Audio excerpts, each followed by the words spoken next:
Okay, so now we're going to focus on what actually happens to lead to that process of gene expression, the creation of that protein, creating that very specific strand of amino acids. How does the DNA tell the body to do that? And we know that that's through the process of transcription and translation. So we are going to need both DNA and RNA to be able to perform that. And we know that we're going to need messenger RNA, ribosomal RNA, and transfer RNA. So what happens during transcription? The first step in gene expression, which is transcription, takes place in the nucleus. And this involves using the segment of DNA that codes for a gene. So that segment that is the gene is a template to create a molecule of messenger RNA that will be able to leave the nucleus and carry that message out into the cell. The first thing that happens, so step 1 up here, first thing that happens is that the segment of DNA containing that gene has to be unzipped and exposed. And that's going to be done through the use of another helicase enzyme, just like we saw during DNA replication. But unlike DNA replication, where the entire strand of DNA was unzipped, during transcription, only the segment that codes for the gene really is going to be unzipped. We're not going to start all the way from one end and go all the way through. We're only going to unzip the segment that codes for that specific gene. Next, we'll have another enzyme called RNA polymerase come in, and that will bind to a promoter sequence on the DNA. And the promoter sequence is a short sequence of DNA that occurs before the actual gene, and it tells the RNA polymerase where to start. So instead of binding to the first nucleotide that codes for that gene, the RNA polymerase will bind to the promoter sequence just before that. And that's going to ensure that it doesn't miss any portion of that gene. Then RNA polymerase will travel along the template strand, and it will add free RNA nucleotides to the appropriate complementary base pairs on the DNA. So this is very similar, again, to what we saw during DNA replication, but instead of adding free DNA nucleotides, we're going to add free RNA nucleotides. So if there's a thymine on the DNA, an adenine will be added. If there's a cytosine on the template strand of DNA, then a guanine will be added. But if there's an adenine on the template strand, a uracil will be added because remember, RNA uses uracil instead of thymine. And once it has reached the end of the gene, RNA polymerase will run into what we call the stop signal. So it started at the promoter sequence, and then the stop signal is going to tell RNA polymerase, go ahead and quit making that molecule of messenger RNA because the gene is complete. mRNA will then detach from the DNA, and then the DNA strand will come back together and leave it in the same condition that it started. So if we want to look at that kind of in action, here's our double strand of DNA up here in blue, and then we are going to create this messenger RNA molecule in red. So first we're going to have our helicase come in and unzip the strand of DNA, only the section where the gene is located. And then our RNA polymerase is going to come in and attach to the promoter sequence. And then it's going to run along and add those free nucleotides and connect its sugar phosphate backbone together of the RNA molecule until it gets to the stop signal. When RNA polymerase will detach, it'll let the RNA molecule go and the DNA strand will come back together. But what's interesting is that the template strand, this one on the bottom here, the template strand is used to actually create the RNA molecule. So let's look at why that is. For just a second, we're going to we'll build our own messenger RNA using that template strand. And when we say we're using the template strand, that means that we're not using the coding strand, the one on the top, the one that actually codes for the gene. So let's complete one example like this, and we'll see why we use the template strand and not the coding strand. So here we have our sequence that is our gene here on the template strand, and we are going to build our RNA nucleotides here. So if there's a thymine on the DNA, then we're going to add an adenine to the messenger RNA. But if there's an adenine on the DNA, what do we add here on the messenger RNA? Hopefully you said a uracil. If we were building another strand of DNA, we would be adding a thymine. But because RNA uses uracil instead of thymine, we're going to add a uracil here. Cytosine, we're going to add a guanine, thymine, an adenine, adenine, a uracil, guanine, add a cytosine, uracil, oop, I almost put a D, cytosine, uracil, adenine, and adenine.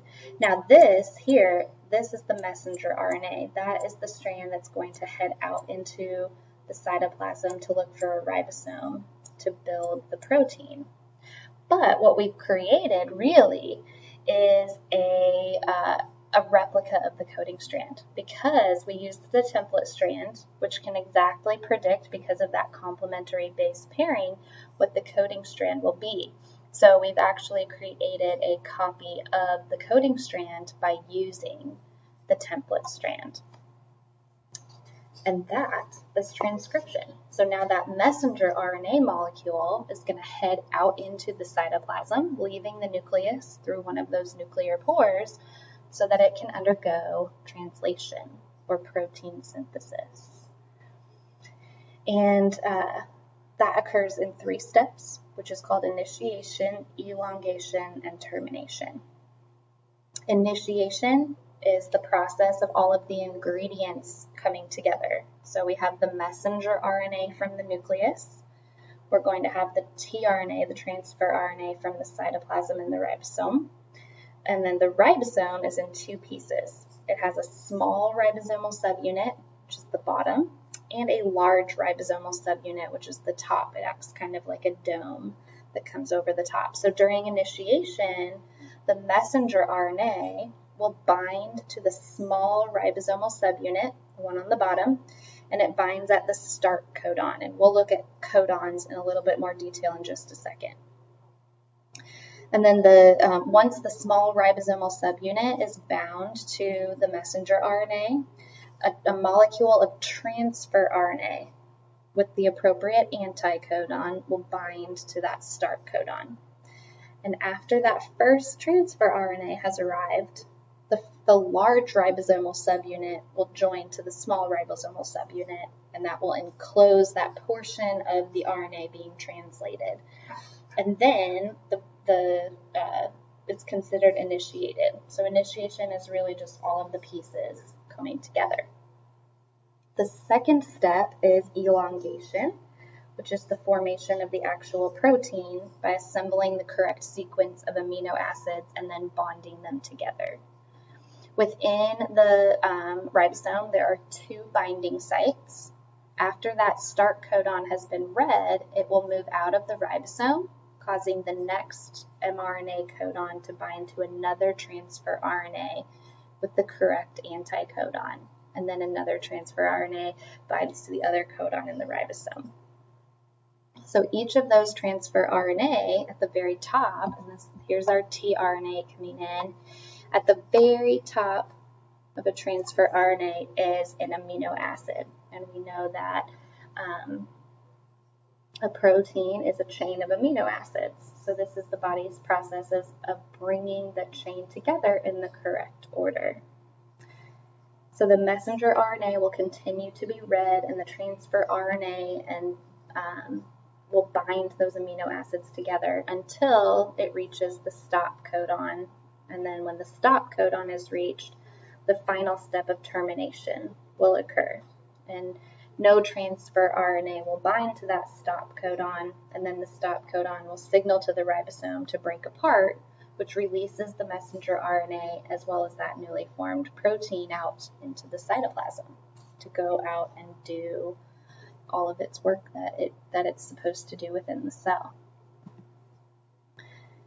We call this process also continual protein synthesis, because you can think of this blue line here as our messenger RNA, but it can actually be used more than once by multiple ribosomes, sometimes at the same time, to make many copies of that same protein. So while we're performing transcription one time to create a messenger RNA, we might be performing translation several times to get many, many copies of that same protein.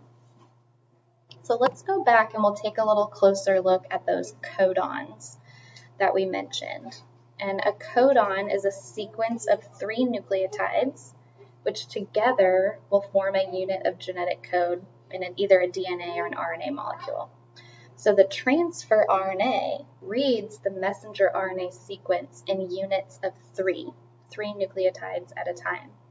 And each set of 3 bases either reads for an amino acid, tells the tRNA where to start, or tells it where to stop.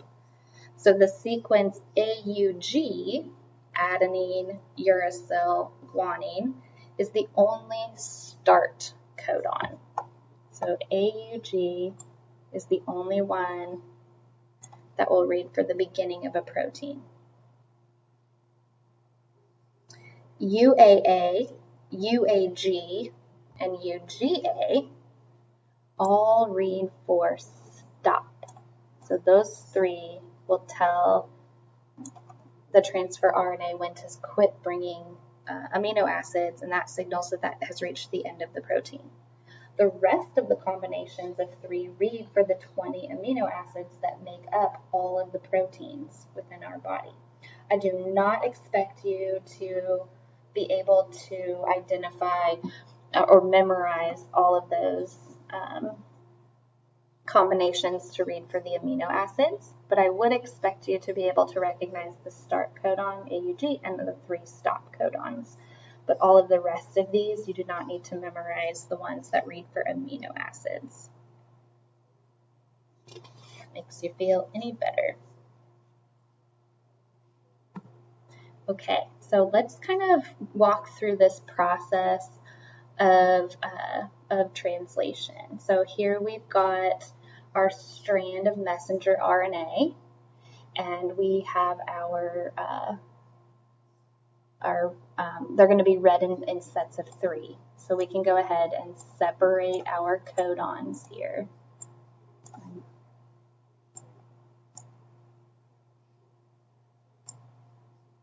So sets of 3. So we know that AUG is the start codon. So our first transfer RNA would bind to AUG. We would bring in our small ribosomal subunit. Our transfer RNA would bind there, and that would cause our large ribosomal subunit to come in. So now we have all of the ingredients: messenger RNA, transfer RNA, ribosome. That's initiation. During elongation, all of these additional codons will be read through the ribosome. So it's going to travel through the ribosome, and we're going to read all of these codons. And it's going to do that in a series of anticodons on the bottom of the transfer RNA. So if on our messenger RNA, it reads cytosine, guanine, cytosine, we know that the anticodon would be guanine, cytosine, guanine, and at the tippy top of our transfer RNA, I'm very good at art, there's going to be an amino acid. So to figure out which amino acid that is, we have to use our chart. And our chart here is read using the mRNA codons, CGC. So we would find CGC on and we know that arginine would be the amino acid at the top of that transfer RNA. Once that one was bound, then the next one would come in. GUA, the anticodon, would come in. I don't have time in this video to go through the entire example here, but you will get a chance to do that virtually in our lab for this week. If you want to go through this example together in more detail, please reach out, and I would be more than happy to do that with you.